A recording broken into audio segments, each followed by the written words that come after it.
નમસ્કાર વિદ્યાર્થી મિત્રો, ચાલો આજે આપણે શીખવાના છે બહુ સરસ મજાનું ચેપ્ટર જેનું નામ છે તરલ મિકેનિક્સ. બરાબર છે, ઘન પદાર્થો શીખી જાય એમ આજે આપણે બાળકો તરલ મિકેનિક્સ ચાલુ કરવાના છે. તો ચાલો સૌપ્રથમ પહેલા આપણે સ્ટાર્ટિંગ ચેપ્ટર છે ત્યાંથી શરૂઆત કરીએ, જેમાં આપણે શીખવાના છે ઘનતા અને દબાણથી શરૂઆત કરીએ. બાળકો બહુ સરસ મજાનું છે, ધ્યાન આપજો, શીખવામાં તમને ખૂબ જ મજા આવવાની છે. ચાલો મારી સાથે આજે. સાહેબ આ દબાણ એટલે શું થાય સાહેબ? દબાણ બરાબર છે. તો આપણે બહુ સિમ્પલ છે, કોઈ સપાટી હોય જેમ કે મારો હાથ છે એના પર હું કોઈ પેન છે એનાથી આને હું દબાણ લગાડું છું, એટલે કે આનો જે એરિયા છે બાળકો, એરિયા, આ સપાટી છે એનો એરિયા છે, એને જ્યારે લંબ રૂપે જ્યારે બળ લગાડવામાં આવે ત્યારે આ સપાટી ઉપર બાળકો દબાણ લાગે છે એમ તમે કહી શકો છો. શું લાગે છે? દબાણ. આથી દબાણનું સમીકરણ છે બળ ભાગ્યા ક્ષેત્રફળ. બરાબર છે, દબાણ એટલે બળ ભાગ્યા ક્ષેત્રફળ. અને ખાસ ધ્યાન રાખજો, સપાટી ઉપર બાળકો લંબ રૂપે બળ લાગે. કેવા સ્વરૂપે બળ લાગે? લંબ રૂપે જ્યારે બળ લાગે ત્યારે આપણે એને દબાણ લાગે. પણ સમજો કે હું એમ કહું કે આ જે સપાટી છે એને કોઈ થીટા ખૂણે જ્યારે બળ લાગતું હોય ત્યારે શું થાય? બરાબર છે, ત્યારે ખાસ ધ્યાન રાખજો, બળનો લંબ ઘટક લેવાનો છે. એટલે કઈ રીતે? અહીંયા આકૃતિ મેં તમને દોરીને આપી છે, એના પર જો તમે બાળકો, આ જે બળ લાગે છે, આ બળ એ સમક્ષિતિજ સાથે થીટા ખૂણે લાગે છે. બરાબર છે, તો બળના બે ઘટક પડે, એક એફ કોસ થીટા ઘટક પડે અને બીજો ઘટક કયો બાળકો પડશે? F sine theta. હા કે ના? તો કોસ થીટા ઘટક જે છે, જુઓ તમે આકૃતિમાં સપાટીને કેવો છે? લંબ રૂપે દેખાય છે. આ એફ કોસ થીટા જે ઘટક છે એ સપાટીને લંબ રૂપે હોય. અહીંયા પણ બળ છે હંમેશા સપાટીને લંબ રૂપે હોય.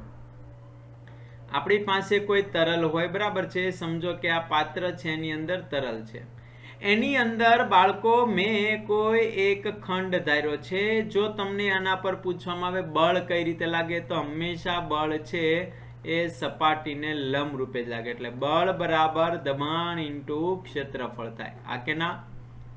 બળ બરાબર દબાણ ઇન્ટુ ક્ષેત્રફળ થાય, જે હંમેશા સપાટીને કેવા સ્વરૂપે લાગે તમને પૂછવામાં આવે તો તમે કહી શકો છો સાહેબ લંબ રૂપે જ લાગે.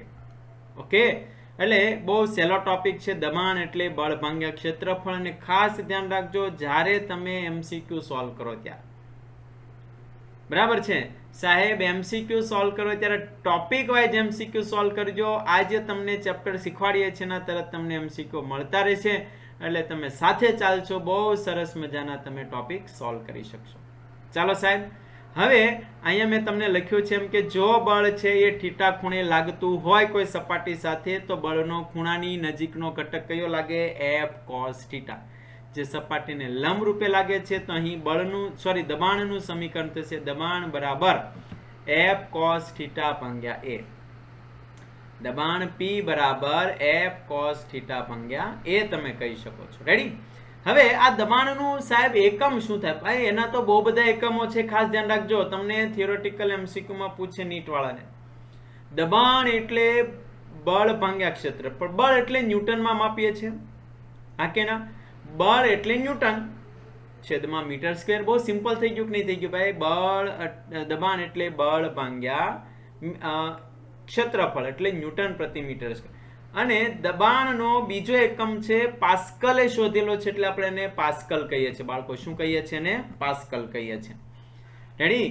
તો આ આપણો બીજો એકમ છે જે તમે લખી શકો છો સાહેબ પાસ્કલ. ન્યૂટન એટલે બળ. ભાઈ સાહેબ, બળનું પારિમાણિક સૂત્ર તમને ખ્યાલ હશે, યાદ છે કે નથી યાદ? તો યાદ કરો, બળ એટલે m1 L1 T-2 છેદમાં ક્ષેત્રફળ. ઉપર જાય એટલે મિત્રો આપણું દબાણનું પારિમાણિક સમીકરણ મળી જશે. બરાબર, બહુ સહેલું છે જે તમે બનાવી શકો છો.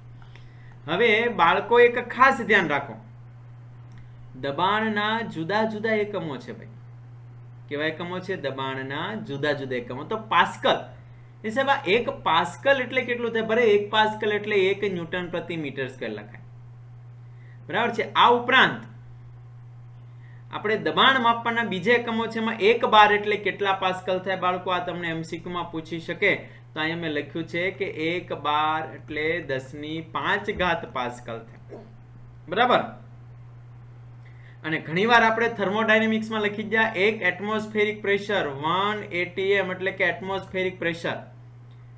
એક એટમોસ્ફેરિક પ્રેશર એટલે કેટલું થાય 1.01 ગુણ્યા 10⁵ પાસ્કલ. આપણે એમસીક્યુ માં મિત્રો લખી ગયા છે, યાદ કરો, બરાબર છે. એટલે જ્યારે તમે આ સોલ્વ કરો ત્યારે એના બધા જ એકમો વ્યવસ્થિત જોઈને પછી એમસીક્યુ ગણજો, એટલે તમને ખાસ સરસ રીતે ગણી શકો, બરાબર છે ને. તરલ મિકેનિક્સ ચેપ્ટર બાળકો એવું છે કે તમે જ્યારે શીખતા હો ત્યારે એના એમસીક્યુ જે છે એ થોડુંક સાથે સાથે કરશો ને તો વધારે મજા આવશે, બરાબર છે. એટલા માટે જ મેં આ ચેપ્ટર છેલ્લે રાખ્યું છે. અને આની સાથે આપણે દોલનો અને તરંગો પણ બાકી છે.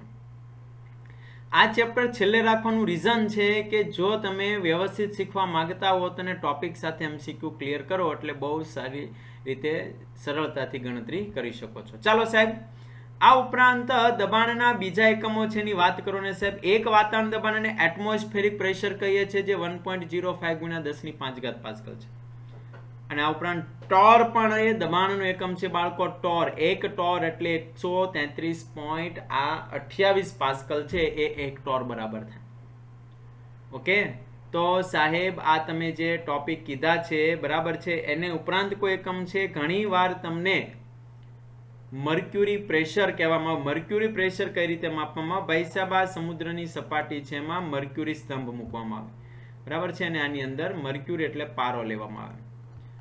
જ્યારે વાતાવરણનું દબાણ અહીં લાગતું હોય, બરાબર છે, આ વાતાવરણનું દબાણ સમુદ્રની સપાટી ઉપર લાગતું હોય ત્યારે આ મર્ક્યુરી છે એ સપાટી ઉપર કેટલો ઉપર ચડે છે, બરાબર છે, એ માપી શકાય છે. Hg એટલે મર્ક્યુરી. સેન્ટીમીટર કેટલો ઉપર ચડે છે અથવા તો mm કેટલો ઉપર ચડે છે એ તમે માપી શકો છો. તો એક વાતાવરણ દબાણ એટલે 76 સેન્ટીમીટર મર્ક્યુરી સ્તંભ ઉપર ચડે અથવા તો 760 મિલીમીટર મર્ક્યુરી ઉપર ચડે બાળકો. ખ્યાલ આવ્યો તમને? ઓકે, તો આ જે ટોપિક મેં તમને કીધો છે ને બહુ શાંતિથી વ્યવસ્થિત જુઓ, સમજો, બરાબર છે. એટલે બહુ સહેલો ટોપિક છે, એમાં કશું કરવા જેવું આપણે છે નહીં. આ એના એકમો જે છે દબાણના એ તમે ખાસ ધ્યાનમાં રાખો.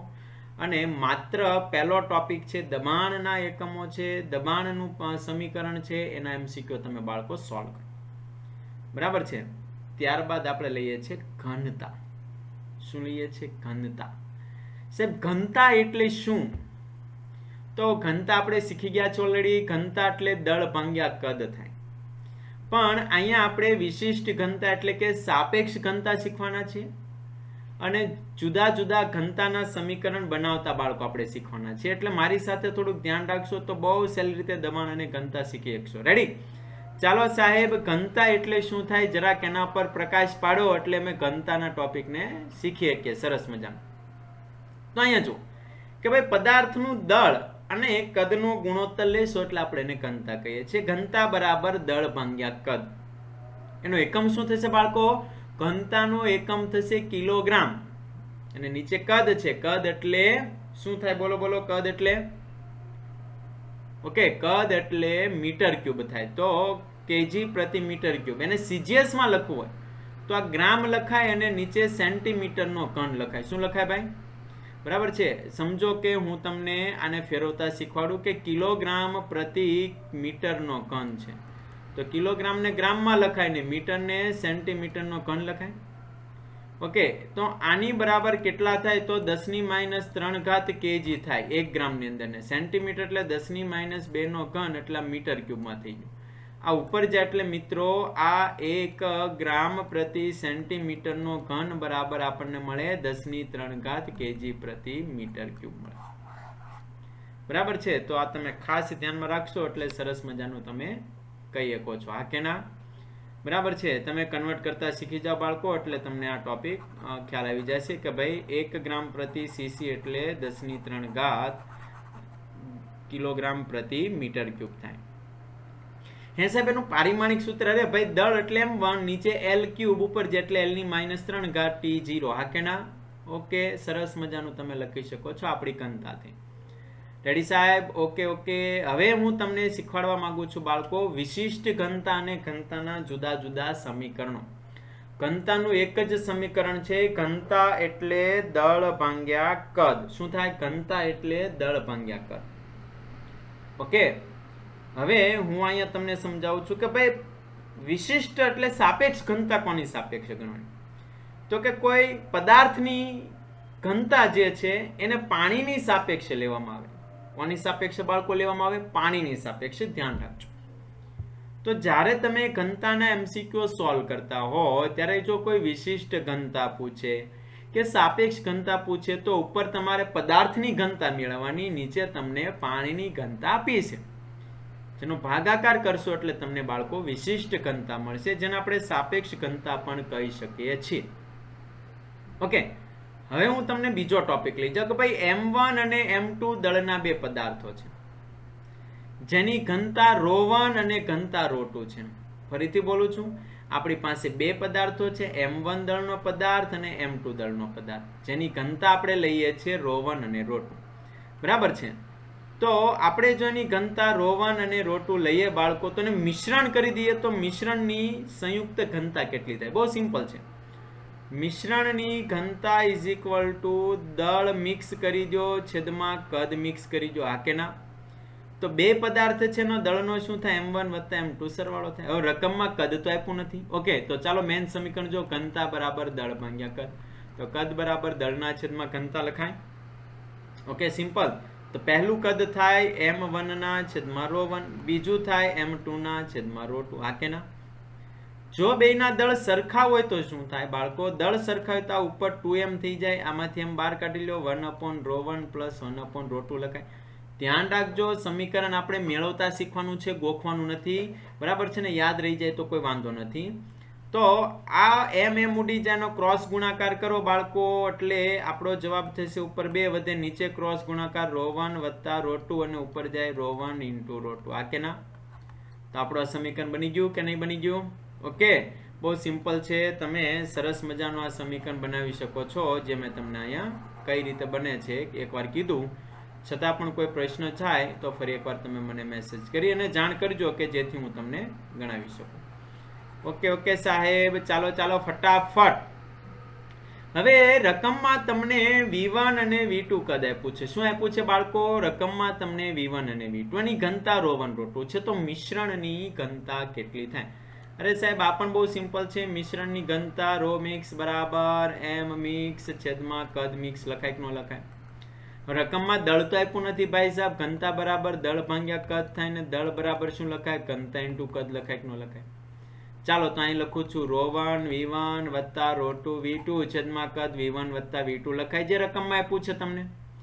જો બેના કદ સરખા હોય તો આ થઈ જાય ρ1 ρ2 ને નીચે 2v, v એક ઉડી જાય બાળકો, એટલે નીચે વધે ρ. તો આ આપણને આ રીતે પણ લખી શકો છો. જો રકમ આપીને એ પ્રમાણે બાળકો ધ્યાન આપશો તો કંઈ પ્રશ્ન પડશે નહીં. બરાબર? બહુ સહેલું છે, મૂંઝાતા નહીં તમે. તારે તમે ફટાફટ વ્યવસ્થિત સોલ્વ કરી શકો છો.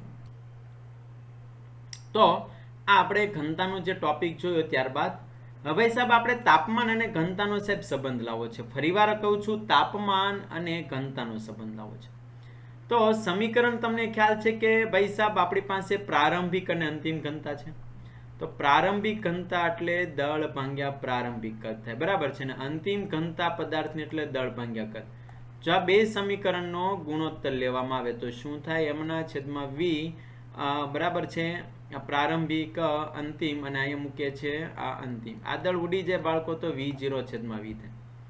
ઓકે, તો ρ ના છેદમાં ρ0 બરાબર v0 ના છેદમાં આપણે v લખી શકીએ છીએ. ઓકે, હવે સાહેબ આ v અંતિમ કદ છે. યાદ કરો, આપણે કદ પ્રસરણ શીખી ગયા છીએ. યાદ છે? બરાબર છે? કદમાં થતો વધારો એ મૂળ કદ v ગામા ડેલ્ટા t ને ડેલ્ટા થીટા ઉપર લખો. તને v2 માઇનસ v1 લખું બાળકો? યાદ કરો, v1 ગામા ડેલ્ટા થીટા. આ ઉપર આ બાજુ જાય તો v2 બરાબર કેટલું મળે? આમાંથી v બાર કાઢ લે તો 1 પ્લસ ગામા ડેલ્ટા થીટા મળે કે નહીં મળે?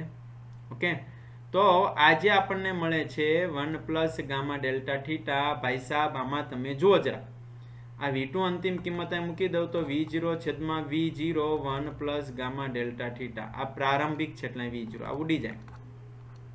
તો 1 પ્લસ ગામા ડેલ્ટા થીટા ને -1 ઉપર વહી જાય ભાઈ સાહેબ દ્વિપદી વિસ્તરણ કરો એટલે માઇનસ અહીંયા લાગશે, તો 1 માઇનસ ગામા ડેલ્ટા થીટા આ આપણું મળી ગયું ઘનતા. બરાબર છે. એટલે આ બહુ સહેલું સમીકરણ છે. ઘનતા અને તાપમાનનો સંબંધ આ રો 0 ઉપર લઈ જાઓ તો પણ તમે એને લખી શકો છો. એકવાર વ્યવસ્થિત તમે જોશો સમજાઈ જશે. બરાબર છે. બહુ સહેલું પદ છે. એટલે તાપમાન અને ઘનતાનો કોઈ સંબંધનો એમસીક્યુ દાખલો આપે તો તમે ફટાફટ ગણતરી કરી શકો છો. બરાબર. કોઈ પ્રશ્ન થાય, જો પહેલા ખાસ ધ્યાન રાખજો, ટોપિક એક એક ટોપિકના એમસીક્યુ બાળકો ગણવાના છે. બરાબર છે. તમારે એક સાથે બધું ગણવાનું નથી કે જેથી કોઈને પ્રશ્ન પડે. ઓકે, તો ચાલો ફટાફટ આપણે લઈએ છીએ ઘનતા અને દબાણ તથા બલ્ક મોડ્યુલસ. એનો મતલબ ઘનતા અને દબાણ સાથે શું સંબંધ છે અને એની અંદર બલ્ક મોડ્યુલસ શું આવે છે એ ટોપિક આપણે મેળવવાનો છે. રેડી? બહુ સહેલો છે. ફરી એકવાર આપણે લખી ગયા છે પ્રમાણે લખીએ છીએ બાળકો. ઘનતા અને દબાણ, તો ફરીથી અંતિમ ઘનતા છેદમાં પ્રારંભિક ઘનતા બરાબર દળ ભાગ્યા કદ, અને અહીંયા કદ 0 ઉડી જાય તો V0 ભાગ્યા V. લખાય કે નહીં લખાય? બલ્ક મોડ્યુલસ નું સમીકરણ ખ્યાલ છે તમને, ડેલ્ટા P ના છેદમાં ડેલ્ટા V બાય V. આ કે ના? હવે આમાંથી આપણે ડેલ્ટા V ને છૂટું પાડીએ એટલે કે આ V delta V by V હમણાં જ આપણે લખી ગયા છે. શું બતાવે છે? બરાબર છે.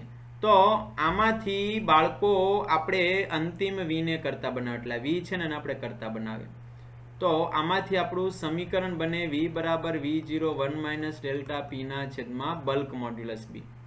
આ કિંમત જે છે એ આપણે ઉપરના સમીકરણમાં મૂકી દઈએ. રો ના છેદમાં રો 0 V0 છેદમાં V0 1 માઇનસ ડેલ્ટા P ના છેદમાં બલ્ક મોડ્યુલસ ઉડી જાય. આ ઉપર જાય 1 માઇનસ ડેલ્ટા P ના છેદમાં બલ્ક મોડ્યુલસની -1 રો ના છેદમાં રો 0. ભાઈ સાહેબ આનું દ્વિપદી વિસ્તરણ તમારે કરવાનું. ઓકે, તો દ્વિપદી વિસ્તરણ કરશો તો શું થશે? આ જે -1 ઘાત છે અહીંયા પ્લસ છે. બરાબર છે. સોરી, આ માઇનસ હતું, અહીંયા ભૂલથી લખાઈ ગયું છે પ્લસ. બરાબર છે. ત્યાં આપણું માઇનસ છે. આ ઉપર જાય એટલે માઇનસ થઈ. તો આ જે પદ જે છે ને આગળ લગાવશો તો આ થશે 1 પ્લસ ડેલ્ટા P ના છેદમાં B. માઇનસ અહીંયા લાગશે, માઇનસ માઇનસ પ્લસ થશે રો ના છેદમાં રો 0.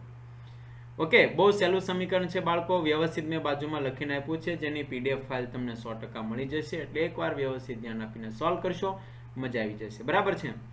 તો આપણે આ ટોપિક છે એ બલ્ક મોડ્યુલસ અથવા ઘનતાનો દબાણ સાથેનો સંબંધ કહી શકો અને બલ્ક મોડ્યુલસ સાથેનો સંબંધ પણ કહી શકો છો. તો મેં જે ટોપિક તમને શીખવાડ્યા છે બાળકો એ ખાસ ધ્યાનમાં રાખીને જોશો. બરાબર છે. તમને દબાણ અને ઘનતા આ બે ટોપિક વિશે આપણે આજે શીખવાડ્યું છે. હવે હું તમને પાસ્કલના નિયમમાં લઈ જાઉં છું. બરાબર છે. એટલે 3 ટોપિક આધારિત જો તમારી પાસે એમસીક્યુ હોય અથવા તો જો તમને આપવામાં આવે તો મારી સાથે ચાલજો અને આટલા નિયમના એમસીક્યુ સોલ્વ કરો. ચાલો, પાસ્કલનો નિયમ છે એ બાળકો શું કહે છે? તો આનો ઉપયોગ આપણે બહુ બધી જગ્યાએ ઉપયોગ કરીએ છીએ. હાઇડ્રોલિક બ્રેકની અંદર. બરાબર છે. પછી હાઇડ્રોલિક બ્રેક છે, પછી લિફ્ટ છે, એની અંદર હાઇડ્રોલિક લિફ્ટ છે, એની અંદર આપણે એનો ઉપયોગ કરીએ છીએ બાળકો. આ શું નિયમ કહે છે? તો કે ભાઈ કોઈ પાત્રની અંદર આપણે તરલ લીધું છે. આ તરલના દરેક ભાગમાં ઉપર કે ઊંડાઈ ઉપર દરેક ભાગ ઉપર એક સરખું દબાણ લાગે છે એવું સાબિત કરવાનું છે, અને એવું પાસ્કલ કહે છે. એટલે તરલ હોય ને, તરલ પ્રવાહી, એના દરેક ભાગની અંદર કોઈ પણ ખૂણામાં કોઈ પણ ભાગની અંદર એક સરખું દબાણ ઉત્પન્ન થાય છે. ચાલો આપણે સોલ્વ કરીએ બાળકો. શું કહે છે જો ફટાફટ. અહીંયા મેં એક પાત્રમાં તરલ લીધેલું છે. આ તરલનો એક મેં ત્રિકોણ આકાર એટલે પ્રિઝમ ટાઈપનો ખંડ ધાર્યો છે, જેની ટોટલ 3 બાજુ છે. જુઓ તમે F1 અહીંયા ADEB આ ઉપરની બાજુ જેના પર F1 બળ લાગે છે, જે હંમેશા સપાટીને લંબ રૂપે જ લાગે એવું હું આગળ તમને કહી ગયો છું. કોઈ પણ બળ છે હંમેશા અંદરના તરલનો કોઈ ભાગ હોય એને લંબ રૂપે જ બળ લાગે. બરાબર છે. હવે નીચેની સપાટી જુઓ, આ BCEF સપાટી દેખાય છે ને F2 બળ લાગે છે, અને આ બાજુની સપાટી દેખાય છે ADF એના પર F3 બળ લાગે. એટલે 3 ઉપર કઈ બાજુ બળ લાગે છે તમને મળી ગયા. ઓકે. હવે કોઈ પણ સપાટી હોય એનો એરિયા હંમેશા બહારની તરફ હોય. જેમ કે અમારો હાથ છે ભાઈ સાહેબ, એનો એરિયા હંમેશા આ બાજુ હોય. બરાબર છે. પછી હું એમ કહું કે આ બાજુ આમ રાખું તો આનો એરિયા નીચેની તરફ હોય. આ બાજુની સપાટીનો એરિયા ઉપરની તરફ. હંમેશા કોઈ સપાટીનો એરિયા બહારની તરફ હોય. તો જુઓ નીચેની આકૃતિ બાજુમાં એક દોરી છે કે આ બાજુની સપાટી છે એનો એરિયા ભાઈ સાહેબ બહારની તરફ છે, નીચેની જે સપાટી છે એનો એરિયા બહારની તરફ છે. બળ અને એરિયા બંને મેં દર્શાવ્યું છે જેથી તમે થોડુંક શીખી શકો.